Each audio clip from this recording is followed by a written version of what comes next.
Joining us now, Joe DeGeneva, legal analyst, former U.S. Attorney to the District of Columbia. Joe, good morning. Happy Monday. Good morning. All right, Joe, so a couple people were escorted from the White House. We had Lieutenant Colonel Alexander Vindman was fired Friday by the NSC, escorted off the White House grounds. His twin brother, Yevgeny Vindman, was also fired from the NSC. He was an attorney there. And we also had Sondland as well, who was also, Gordon Sondland, was fired. He was the now former U.S. ambassador to the EU. About time that these people were given their pink slips? Oh, I don't think there's any doubt about it. The White House had to wait until after the impeachment vote was taken care of. Otherwise, they would have been accused of another impeachable act. I think one of the fascinating things about this story is none of this had to happen. This is a bad personnel story. This is why the Trump administration has suffered so much. They never took control of the government when they came in. And McMaster, who had been the national security advisor, refused to fire certain people that he was asked to fire. He is responsible for keeping in place the Vindmans and others on the National Security Council. By the way, you may have forgotten, remember that article in the New York Times by Anonymous? Yes. Which was written allegedly by someone inside the administration. I am told that soon there will be someone else leaving the White House who wrote that article. Apparently they have identified Anonymous, and we were told that. Victoria and I were at a dinner with a senior government official last week, and we're told that by this person that they have in fact identified Anonymous. Is this person on the NSC, to your knowledge? I think I should stop right there.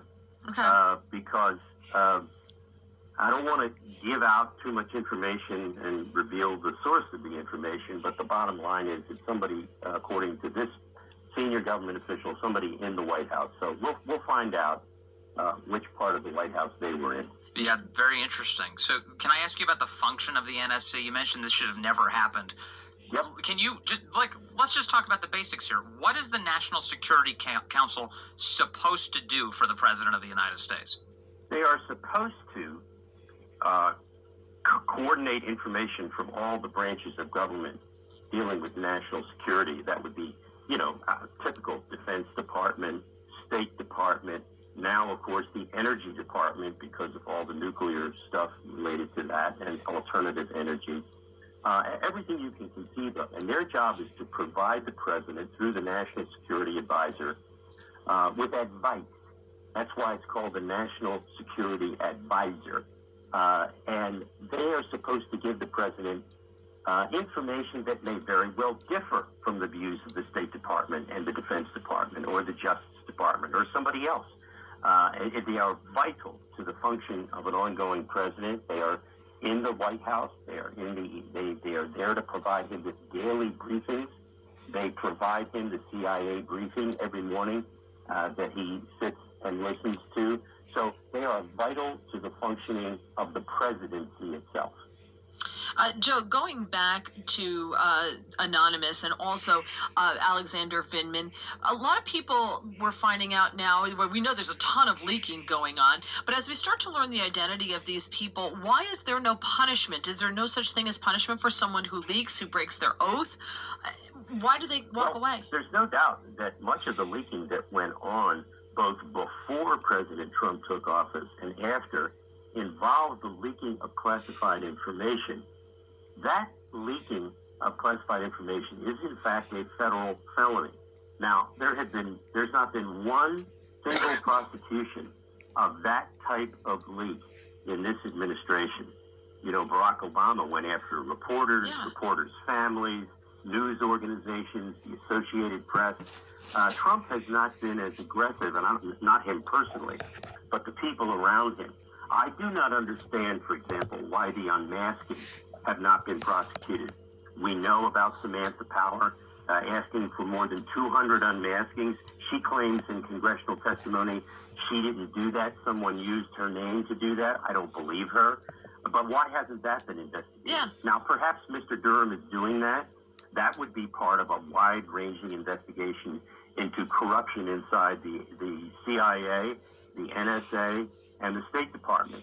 We know that, in fact, as a result of a process that the Obama administration put in place, they purposely and illegally got access to NSA databases identifying Americans, their phone calls, their text messages, and their emails, and that information was used to unmask people and then leak information about them to the press.